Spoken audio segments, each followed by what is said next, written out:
یہ بہت بڑے نقصان کی بات ہے کہ آدمی شروع کرے پھر بیٹھ جائے، منع ہے۔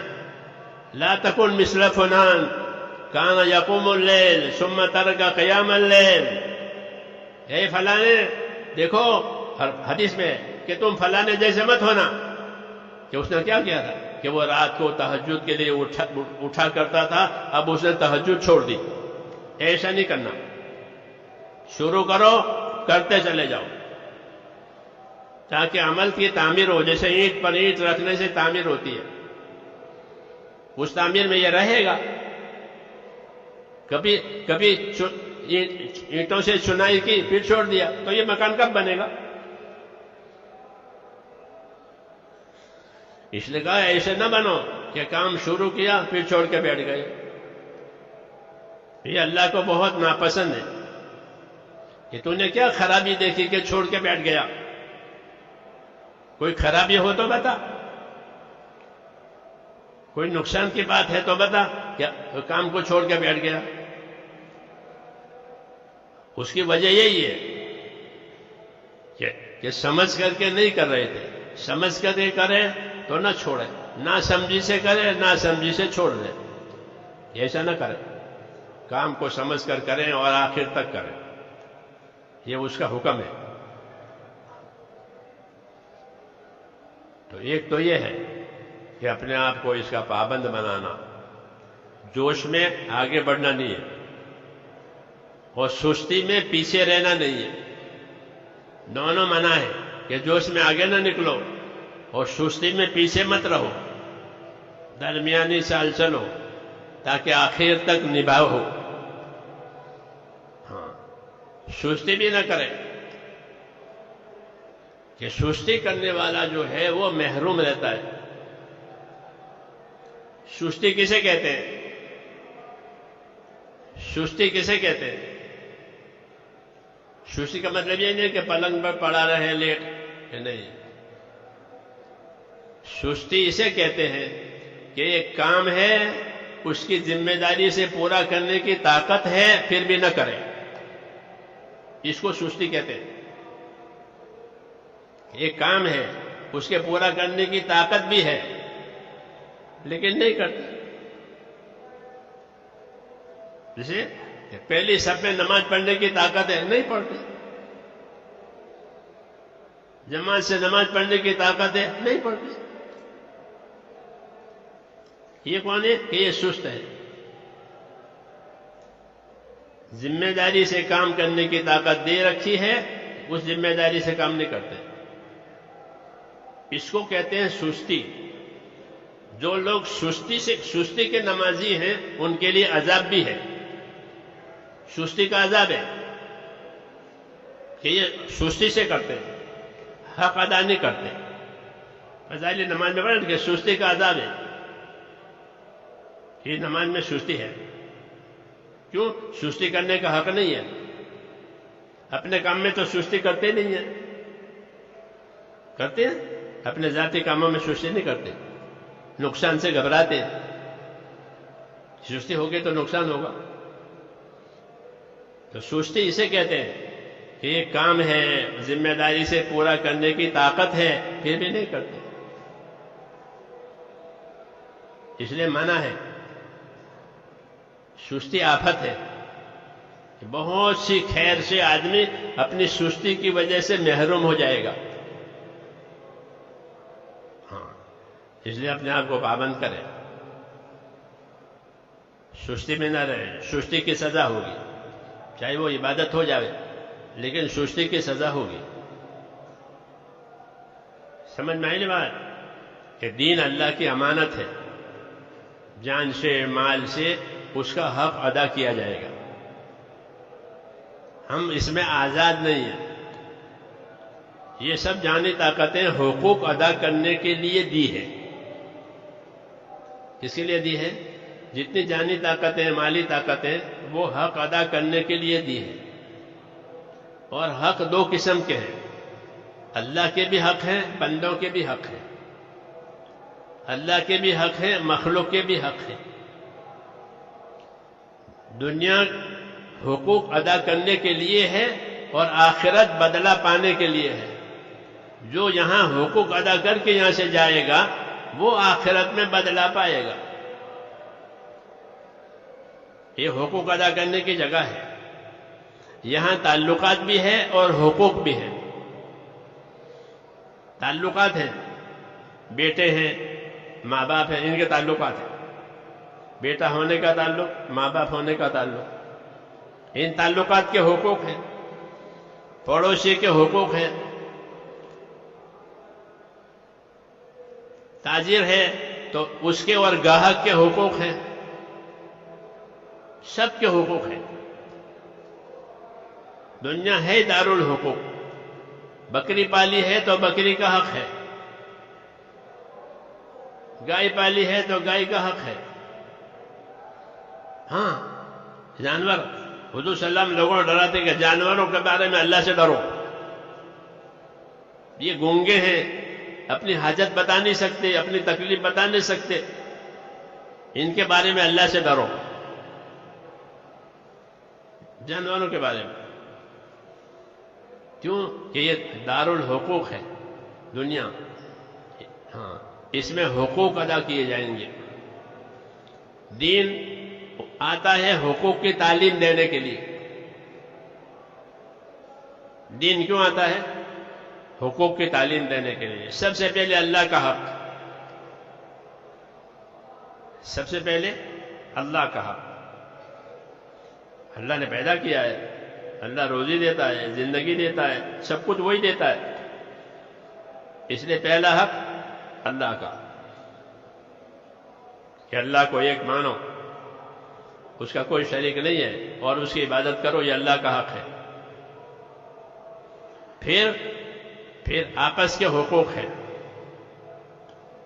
کیونکہ ہمارے آپس کے تعلقات ہیں. جانوروں میں کوئی تعلق نہیں ہوتا آپس میں، جانوروں میں کوئی تعلق نہیں. بچہ بڑا ہو گیا، اڑ گیا، کون ماں کون باپ کچھ نہیں. جانوروں میں یہ ہے. ہمارے ہاں یہ نہیں ہے. ہمارے ہاں تعلقات ہیں. ہاں رشتہ داری کے بھی تعلقات ہیں، ضرورت کے بھی تعلقات ہیں، دونوں حساب سے تعلق. ہاں دھوبی کو پیسے کی ضرورت ہے، آپ کو کپڑے دھلانے کی ضرورت ہے، تو دھوبی سے تعلق. جی ہاں ضروریات کے تعلقات، رشتہ داری کے تعلقات، مختلف تعلقات، کہ ہمارے ان سے تجارتی تعلقات ہیں. جو کہتے ہیں یہ بھی بیپاری ہے، میں بھی بیپاری، ہمارے تجارتی تعلقات ہیں. تعلقات، دنیا تعلقات کی جگہ ہونے کی وجہ سے اللہ تعالیٰ نے حقوق قائم کیا تاکہ کوئی کسی کا حق نہ مارے، حق ادا کرے. ہمارا چوتھا نمبر جو ہے اکرام مسلم، یہ حقوق کی تعلیم کے لیے ہے. کہ یہ جانو کہ کس کا کیا حق ہے. جو علم اللہ تعالیٰ نبیوں پر اتارتے ہیں اس میں حقوق کی تعلیم ہوتی ہے. کس کی؟ کہ اللہ کا حق ہے تو کیا کرنا پڑے گا؟ کہ اللہ کا حق ہے ایمان کا اور اخلاص کا، کہ اللہ سے معاملہ کرو ایمان کے ساتھ، اخلاص کے ساتھ. یہ اللہ کا حق ہے. وَمَا أُمِرُوا إِلَّا لِيَعْبُدُوا اللَّهَ مُخْلِصِينَ لَهُ الدِّينَ، کہ ان کو یہی حکم دیا گیا تھا کہ یہ اللہ کی عبادت کریں گے اخلاص کے ساتھ. اللہ کی عبادت کو، اللہ کے کام کو اخلاص کے ساتھ کرنا، یہ اللہ کا حق ہے. مخلوق ہے، مخلوق کے ساتھ، کہ مخلوق کے ساتھ معاملہ ہوگا کہ انصاف کے ساتھ اور احسان کے ساتھ. مخلوق کا کیا حق ہے؟ کہ مخلوق کا یہ حق ہے کہ مخلوق کے ساتھ انصاف سے رہو، احسان سے رہو. یہ مخلوق کے ساتھ، ایمان کے ساتھ، اخلاص کے ساتھ اللہ کے لیے.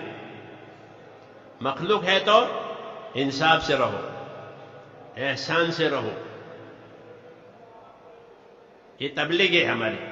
تبلیغ چلوں کا نام نہیں ہے فقط کہ چلے دے دیے، کہ چلوں میں یہ سمجھانا ہے کہ ہم ایمان اور اخلاص کے ساتھ اللہ کے لیے، اور بندے ہیں تو یا کوئی دوسری مخلوق ہے تو کہ اس کے ساتھ انصاف سے اور احسان سے رہیں گے۔ انصاف کا کیا مطلب ہے؟ انصاف کا مطلب یہ ہے کہ جو چیز اپنے لیے پسند کریں گے وہی دوسروں کے لیے پسند کریں گے، جو چیز اپنے لیے نہیں پسند کریں گے وہ دوسروں کے لیے نہیں پسند کریں گے۔ یہ انصاف کا معیار ہے کہ تم جو چیز اپنے لیے پسند کرو وہی دوسروں کے لیے پسند کرو، جو اپنے لیے ناپسند کرو وہ دوسروں کے ناپسند کرو۔ اس سے مومن بنو گے، حدیث میں اس سے مومن بنو گے۔ تحب لنفسک ما تحب لغیرک ما تحب لنفسک، اپنے غیر کے لیے وہ پسند کر جو تو اپنے لیے پسند کرتا ہے، تو تو مومن بنے گا، اس کے حق کا امانت دار بنے گا۔ تو انصاف کا حکم دیا کہ انصاف سے رہو، جو چیز اپنے لیے پسند کرو وہی دوسروں کے لیے پسند کرو، جو چیز اپنے لیے پسند نہیں کرتے دوسروں کے لیے کیسے پسند کرتے؟ انصاف کرنا ہر وقت فرض ہے اور ظلم کرنا ہر وقت حرام ہے۔ انصاف نہیں کرے گا تو ظلم کرے گا، قاعدے کی بات ہے کہ انصاف کرنا کہ ہر وقت فرض ہے اور ظلم کرنا کہ ہر وقت حرام ہے۔ کہ انصاف سے رہو کہ جو چیز اپنے لیے پسند کرو وہی دوسروں کے پسند۔ گالی کھانا کوئی پسند کرتا ہے کہ مجھے کوئی گالی دے؟ پھر دوسروں کیسے گالی دو گے؟ انصاف کرنا ہر وقت فرض ہے۔ کونوا قوامین بالقسط، انصاف کے ساتھ برابر قائم رہو۔ حضور صلی اللہ علیہ وسلم کے بارے میں کہ وہ امرت لأعدل بینکم، مجھے حکم ہے تمہارے درمیان میں انصاف سے رہوں۔ نبی بھی انصاف کا پابند، کیوں کہ انصاف نہیں ہوں گے تو حقوق ہی ادا نہیں ہوں گے، انصاف ہوگا تو حق ادا ہوگا، انصاف نہیں ہے تو کیسے حق ادا کرے؟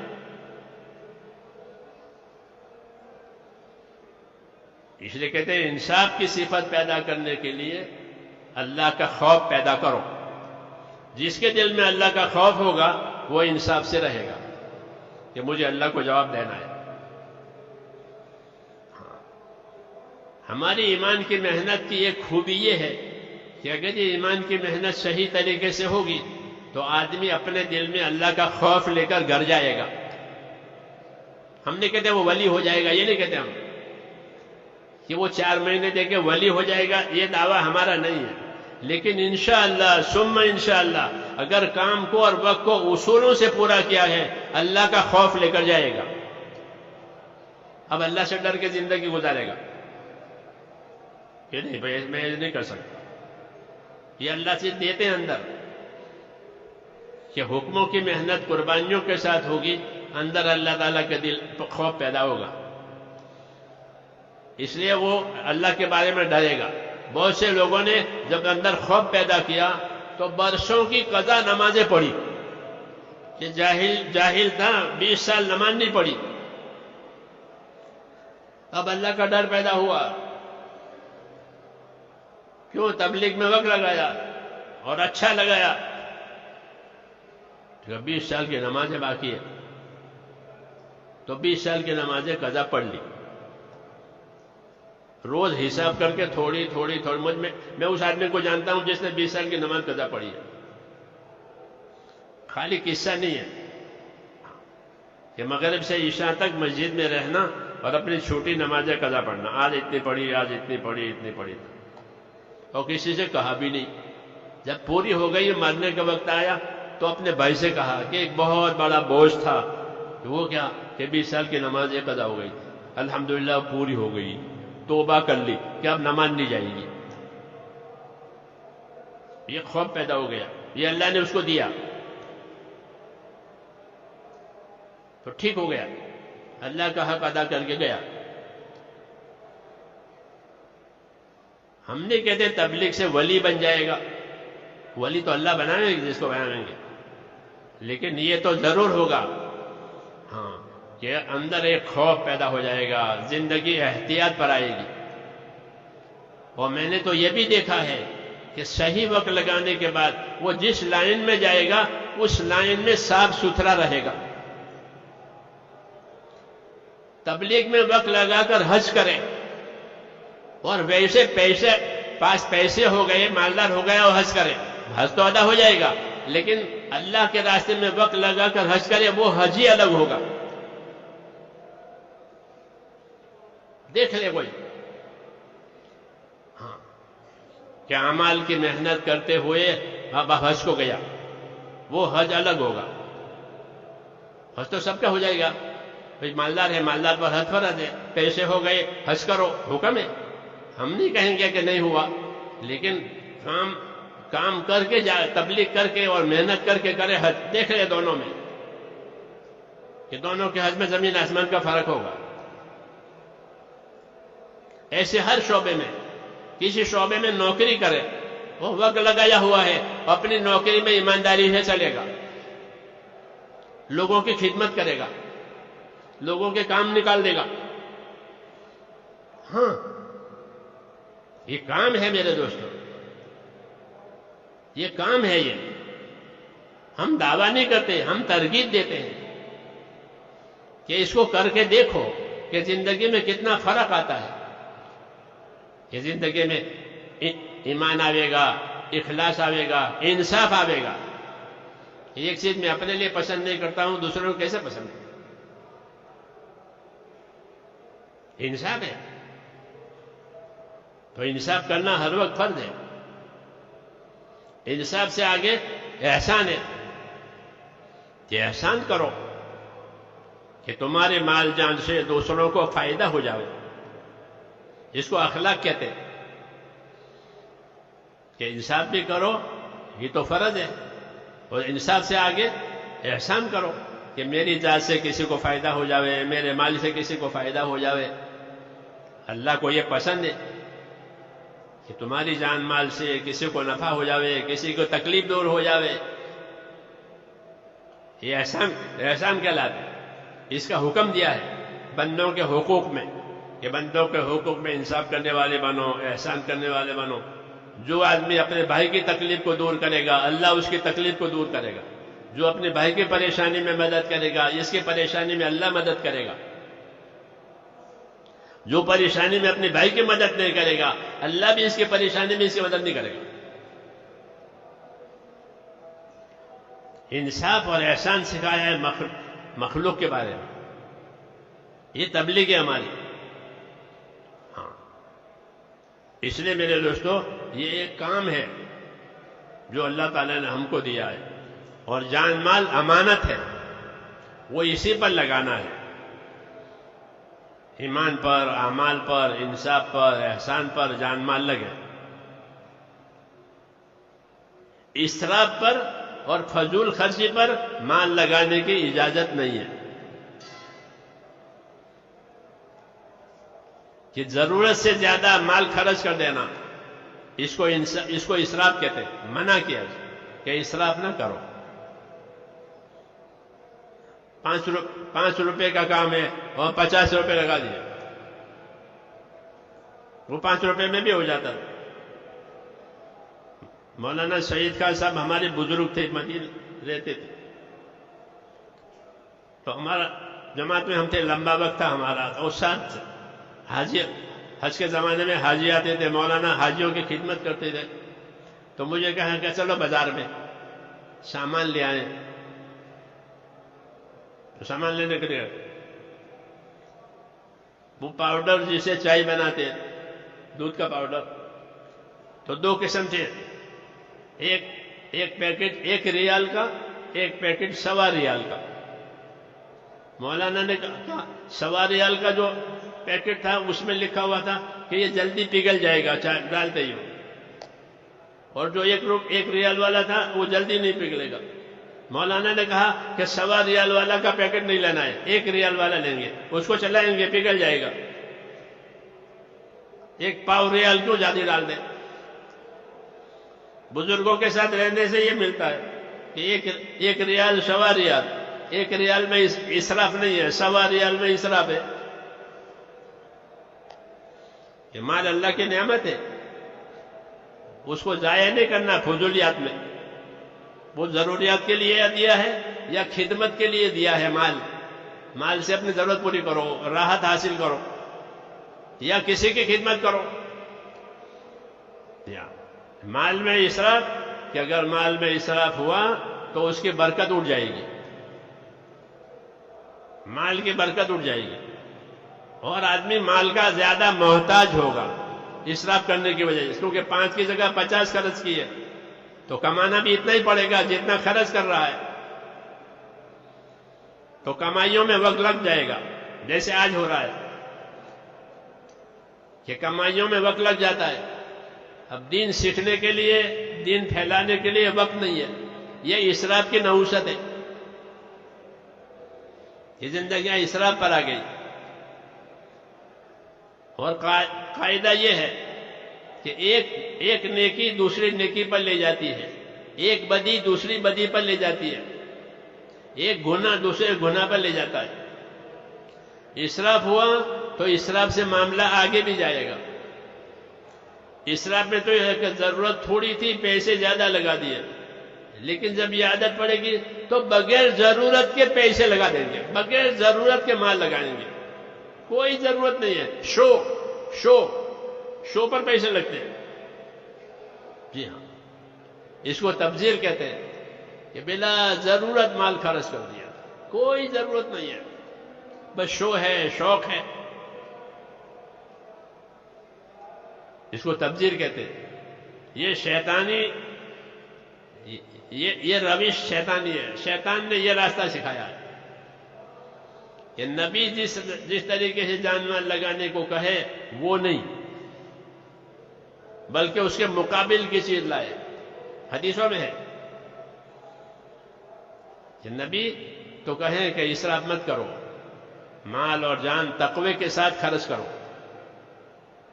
اور شیطان کو اسراف پر ڈالے گا، تبذیر پر ڈالے گا، شوق پر، شو پر مال لگاؤ. تو یہ مالوں کے محتاج ہوں گے، کمائیوں کے محتاج ہوں گے.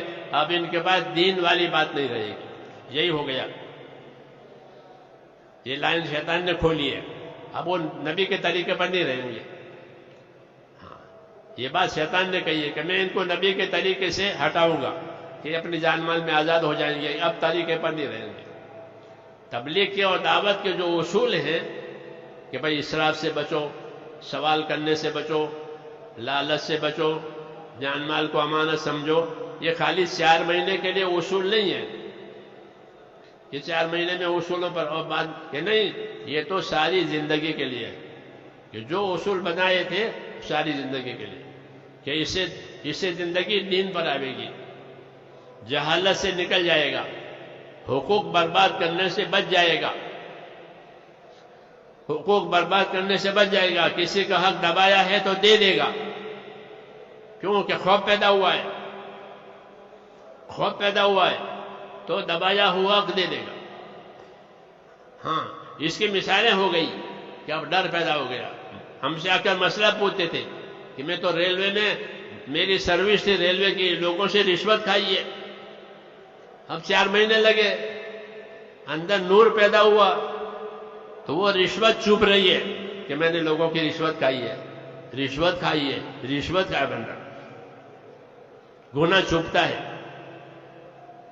تو پوچھتے ہیں میں کیا کروں؟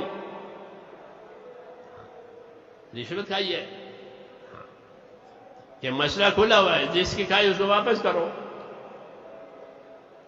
ہاں، اور کیا ہے، یہی بات، واپس کرو.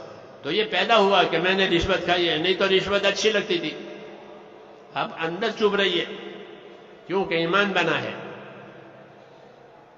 جب ایمان بنے گا تو گناہ چبھے گا. جیسے بدن سن ہو جاوے تو کوئی پن لگاوے تو کچھ نہیں ہوگا، اور اس کا خون چالو ہو گیا اندر تو چبھے گا اندر. ایسا ایمان کی وجہ سے اندر تازگی آئی ہے تو گناہ چبھیں گے.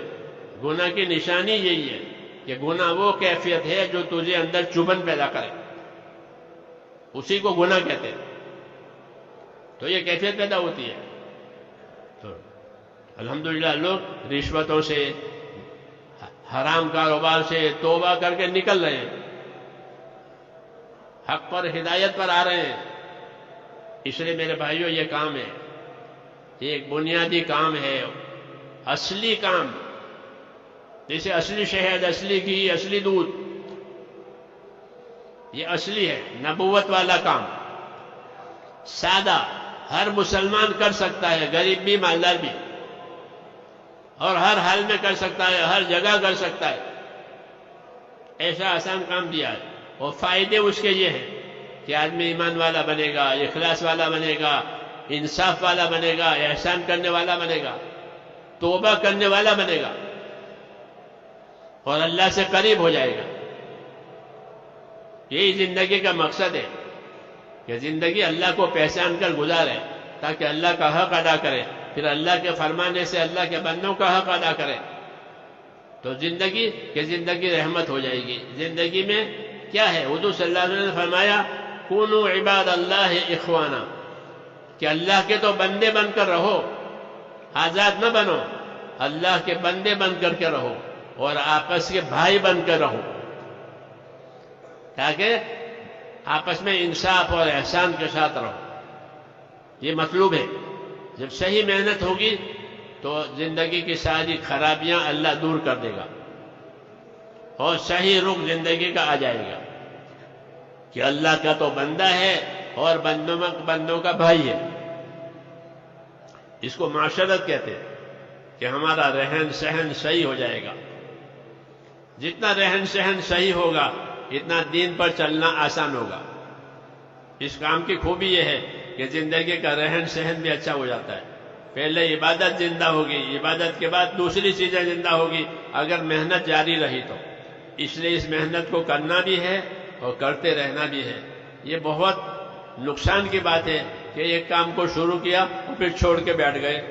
بھئی کیا نقصان دیکھا چھوڑ کے بیٹھ گئے؟